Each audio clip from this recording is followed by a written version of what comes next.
Bom dia, boa tarde, boa noite. Esse é mais um episódio do seu canal de informação sobre trilhas sonoras, o Leitmotiv. Eu sou o Bob. E eu sou o Luigi. Sejam bem-vindos ao canal. Hoje, como vocês podem ver, nós estamos ouvindo uma musiquinha diferente aí. Nós vamos falar sobre a trilha de 1960 de um filme chamado Psicose, ou Psycho. É um dos maiores filmes já feitos de suspense, de terror, feito por um cara que é um gênio, que eu sou fã desde que me conheço por pessoa, que eu comecei a me interessar por cinema, que é o Alfred Hitchcock.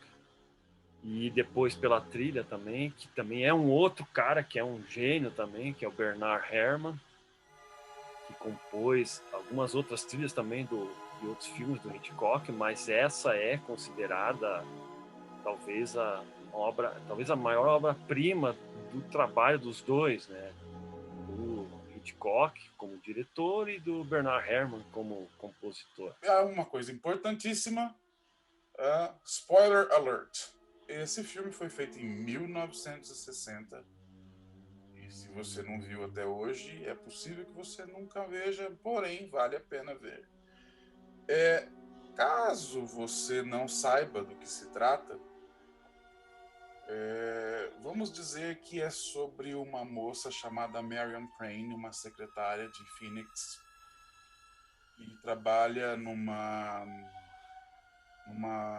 escritório de imóveis, e aí um dia um texano muito rico deixa uma quantia de $40.000, isso é em 1960, para que ela deposite no banco da firma, na conta da firma. Aí ela tá passando por uns problemas pessoais e fica tentada a roubar esse dinheiro.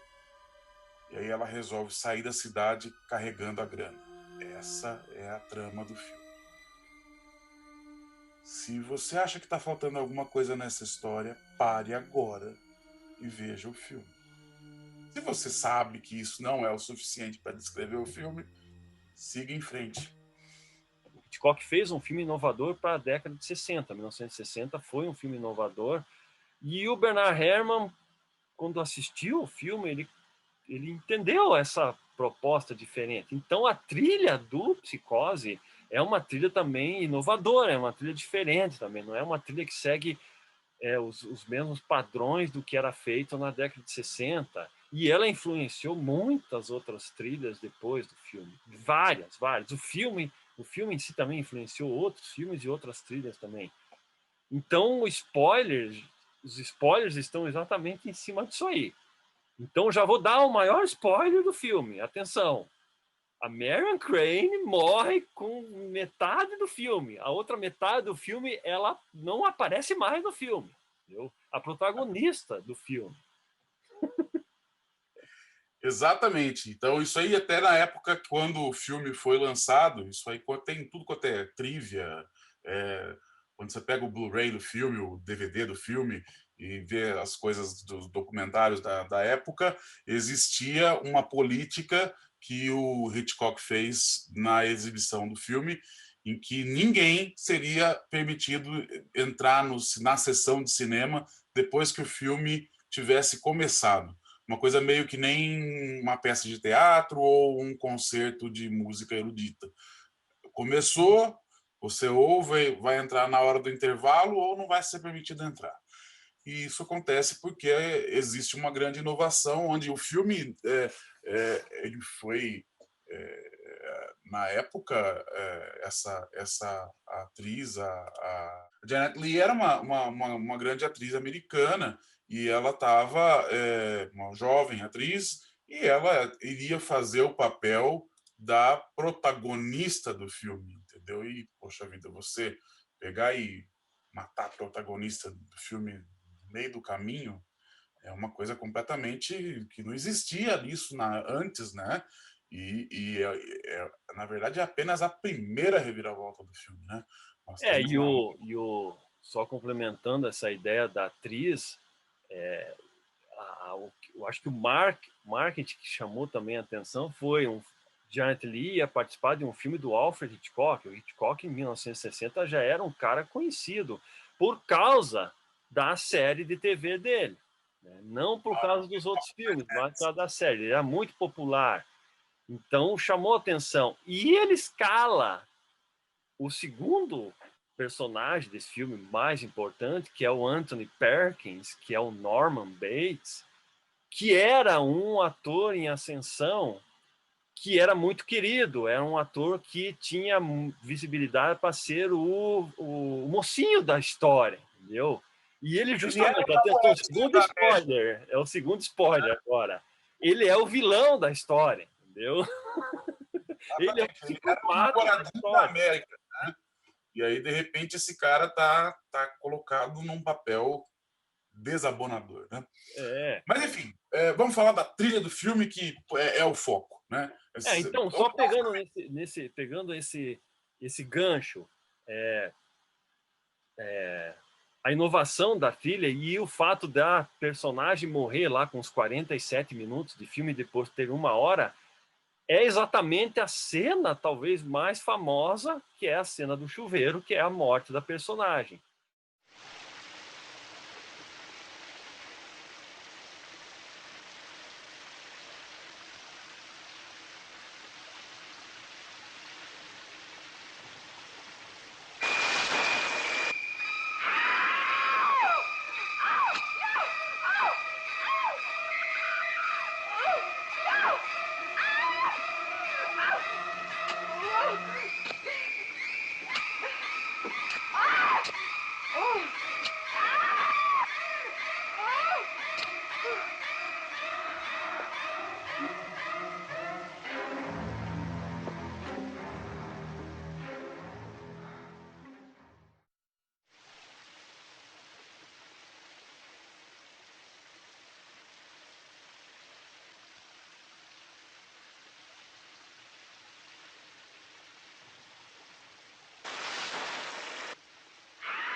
Se você for ver a sequência do chuveiro sem a música e com a música, você vai ver que com a música a violência fica maior. Parece que você vê mais sangue, parece que você vê mais coisas horríveis acontecendo, entendeu?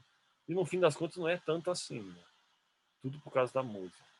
Na verdade, tem uma história interessante que quando o Alfred Hitchcock estava fazendo esse filme, e somente ler algumas coisas, ele especificamente pediu ao Bernard Herrmann, eles já tinham uma boa parceria na época, ele especificamente pediu ao Bernard Herrmann: eu não gostaria que você colocasse música aqui nessa sequência.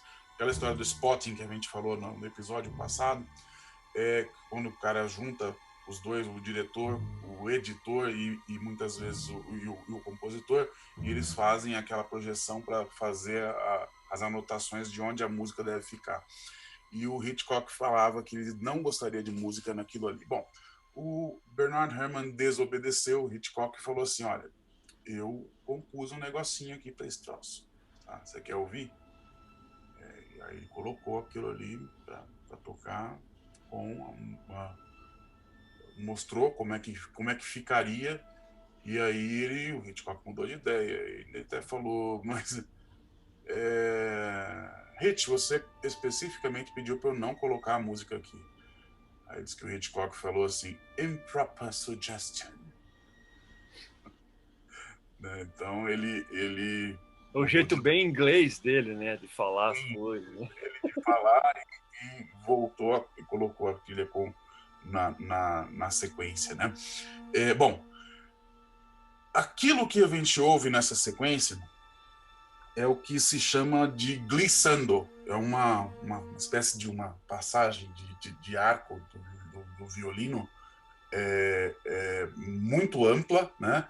É uma nota com algumas harmonias dissonantes, é um mi bemol, isso é curiosidade, que é num registro bem alto no violino, e é feito isso com violência, tá? Tem até, a gente até achou uma partitura que eu encontrei aí, depois a gente pode colocar uma anotação, que é com força, com violência, tá?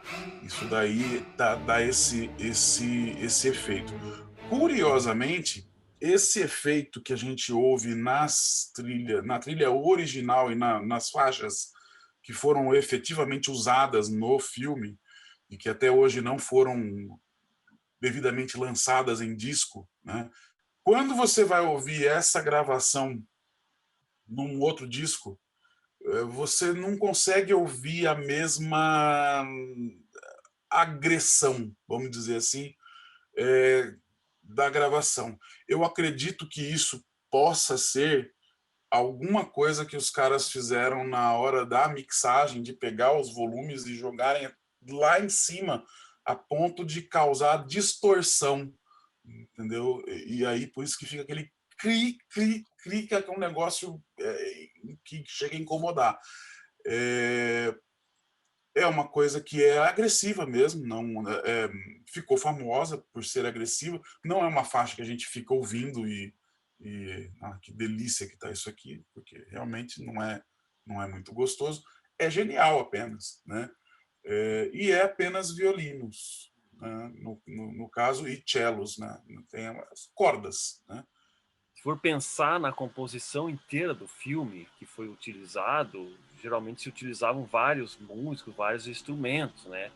E para esse filme, o Bernard Herrmann usou apenas instrumentos de corda, uma seção pequena de músicos, não era uma grande orquestra, não era uma coisa gigantesca, um aparato grande. Ele optou em usar cordas, seguindo também a mesma linha da proposta do filme que o Hitchcock tinha em mente, né? Que era, a princípio era um filme de baixo orçamento, um filme simples, tal, contando uma história de suspense clássica em preto e branco. Aí o Bernard Herrmann pegou e sentou e pensou, eu vou fazer uma coisa no mesmo estilo, preto e branco, eu também vou fazer uma trilha em preto e branco.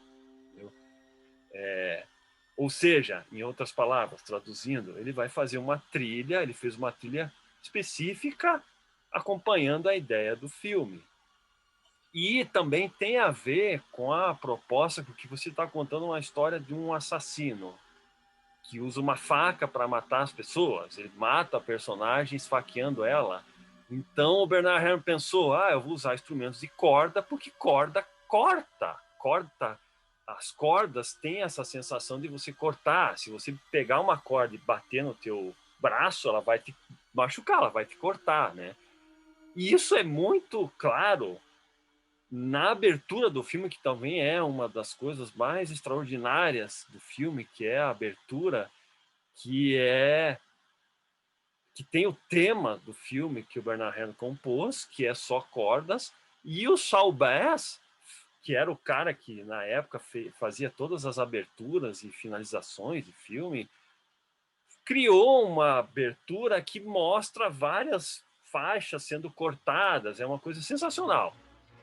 E aquilo lá acompanha a proposta do filme também, que é o cortante, a ideia de ser uma coisa cortante.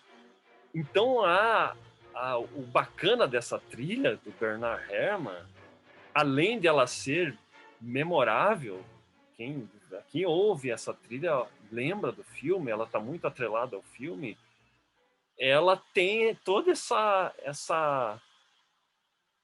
ideia por trás, né, de você acompanhar a proposta do filme, que é genial.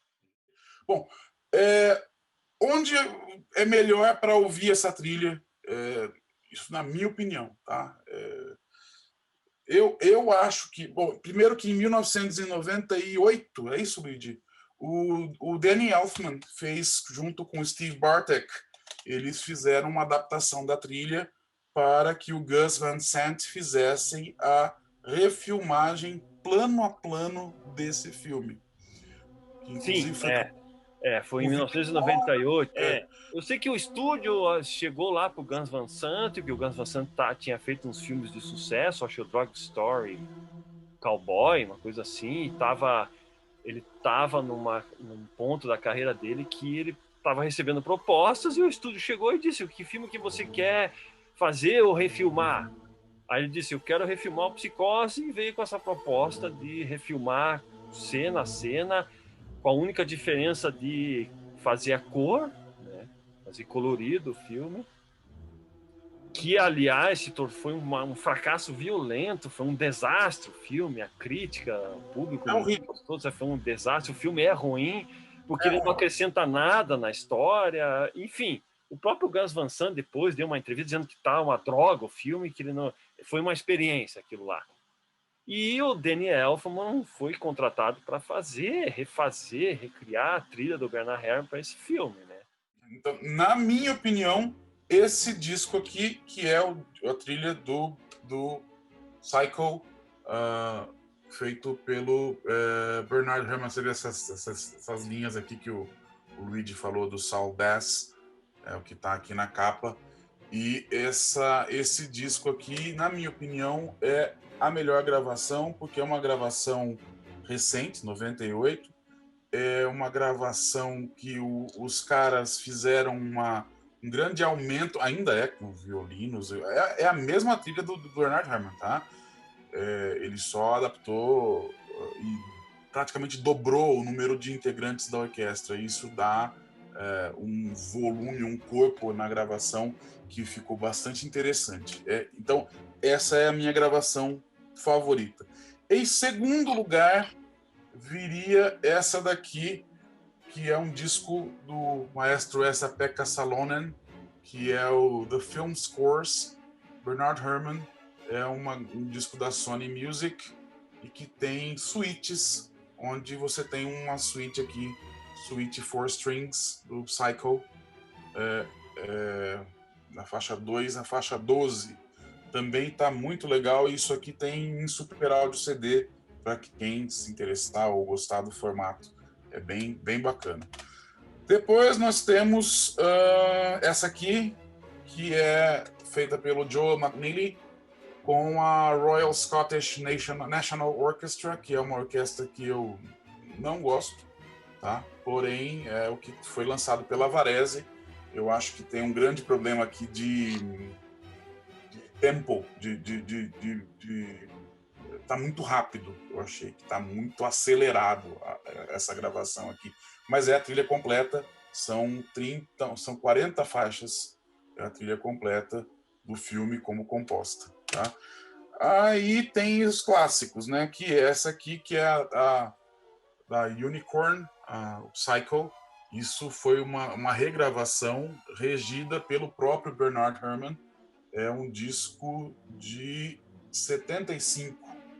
Ele foi originalmente lançado, tá? E é um disco, um CD bastante antigo, 89, se eu não me engano. É bem antigo. E é muito boa essa gravação aqui também. E temos os original tracks, que são... Esse aqui é um CD pirata, é um CD um bootleg, tá? Com a trilha com as faixas originais que foram usadas no filme. O som não é tão bom. Tem uma versão para o Spotify deste ano, 2021, onde tá as faixas originais, que a gente acabou tropeçando aí quando estava dando uma pesquisada sobre isso daí. Então, isso significa que talvez esteja próximo de lançar. Também não está com um som muito bom, não, mas acho que é limitação da própria gravação. Na época, os filmes eram gravados em mono e não se tinha tanto capricho assim na gravação das trilhas, né? Nós estamos falando de 59, provavelmente, quando o filme estava em produção. O ano de lançamento é 60, né? Muitas sequências do filme só dependem muito da música. O Hitchcock costumava fazer isso, né? Tem a sequência imensa que a personagem da Marion, tá? E depois que ela comete lá o roubo, lá que ela rouba os $40 mil, ela vai fugir da cidade, ela pega um carro, começa a viajar. Aí o Hitchcock filmou um monte de cenas dela dirigindo o carro e cenas pela ela de noite, de dia, e aquilo lá, essa sequência inteira é só ela só é possível você assistir essa sequência inteira por causa da música que o Bernard Herrmann coloca lá. O próprio Hitchcock fala que a música naquela sequência é a única coisa que torna a sequência tensa. E é muito interessante, porque a sequência ela tá dentro do carro, dirigindo, e ele fala num documentário desses que a gente vê no DVD ou no Blu-ray, enfim, que ele fala, quem é essa mulher? Essa mulher poderia estar indo fazer compras, poderia estar passeando de carro. Por que você está vendo aquilo ali e está se sentindo incomodado? Por causa do Bernard Herrmann e a sua trilha. Na época se usava aquele back projection, né? Então era o carro, ela dentro do carro, dentro do estúdio. E daí ela falou, acho que se não me falha a memória, que o Hitchcock pedia assim, só caras e bocas e não sei o quê, e passou o tempo, ela já não... Sabe, ela já, meu Deus, espero que esteja ficando bom isso, porque não tinha nada, na sequência só mostrava isso, né? Então ela olhando pelo retrovisor, pensativa, nervosa, tensa, tal, até o momento que, na verdade, é uma coisa primordial dessa sequência, o momento que ela para o carro e vai se hospedar no fatídico Bates Motel. Entendeu? Aí a música suporta tudo isso até essa sequência que é o ponto de virada do filme, que vai acontecer o ponto de virada, né?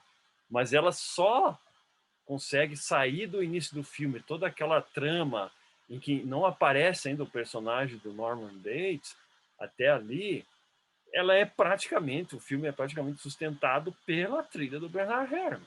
Né? O Bernard Herrmann, no caso, é um cara que dividiu águas, né? Eu acho que muita gente costuma dizer, existe a trilha de cinema de filmes antes do Bernard Herrmann e depois do Bernard Herrmann, que são trilhas diferentes. O Bernard Herrmann começou a modernizar as trilhas, né, para o que a gente vê até hoje. Né? Então aí você tem né, a influência do Psicose até hoje num filme recente, e você vai ver mais influências em filmes de agora também, com certeza, pode se preparar. Inclusive cenas de chuveiro, assassinato em chuveiro é o que mais tem, né? É o que mais tem de variação dessa sequência, né? Sexta-feira 13 da vida aí, sempre tem um chuveirinho, né?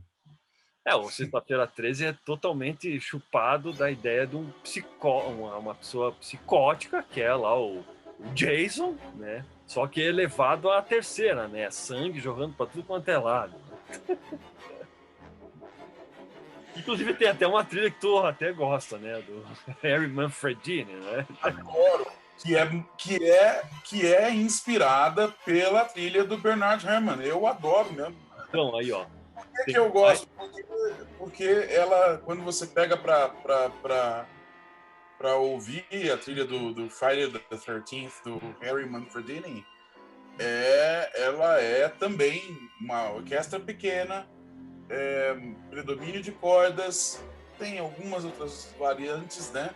Mas tem uma série de técnicas muito semelhantes que foram usadas pelo Bernard Herrmann e que é genial, eu acho, eu adoro. Acho que a trilha do Friday the 13th, o primeiro e o segundo, a terceira é meio piada já, né? Mas o primeiro filme e o segundo filme, as trilhas do Harry Manfredini são especiais. Eu gosto de música assim. Então é isso aí. Cara, os outros caras que também faz essa referência ao Hitchcock, ao Bernard Herrmann, é o John Carpenter.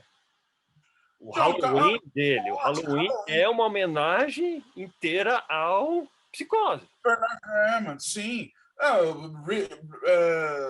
Richard Band fez a trilha do Reanimator, baseada, chupada da trilha do Bernard Herrmann para Psicose, né, para Psycho. Inclusive, ele falou que era uma homenagem, mas vamos lá, né, não é muito homenagem. Mas, enfim, também é uma trilha bem legal, que é bastante similar, na hora que você coloca as duas para comparar. Até a gente tá ouvindo aí, ó. Né? Você vê como é parecido? Né? Então, olha como é parecido, bem parecido, né? Se a gente for pensar em outros filmes que são inspirados no Bernard Herrmann, na trilha dele, pro Psicose, vai aparecer bem mais, com certeza vai ter mais, muito mais. Inclusive, eu acho que se o pessoal estiver vendo aí, lembrar de alguns filmes que tem essa semelhança, ou que são chupados, ou que são inspirados, comente aí também. Comente aí pra gente lembrar também, seria interessante. Vamos lembrar junto, porque é legal.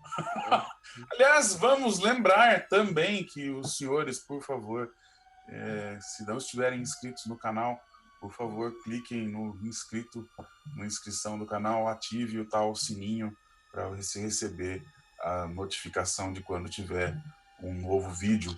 E, por favor, dê o seu like ou o seu dislike no nosso vídeo e dê as suas devidas sugestões. A ideia desse negócio aqui é também fazer mais amigos e falar sobre essa coisa que a gente gosta tanto, que são as trilhas de filmes. É isso aí, né, Luigi? É isso, beleza? Obrigado por vocês terem visto a gente até esse final, até o fim, falando sobre Psicose, do Bernard Herrmann. Esperamos vocês para o próximo vídeo, falando sobre outra trilha e sobre outro filme. Obrigado. Valeu, abração, até mais.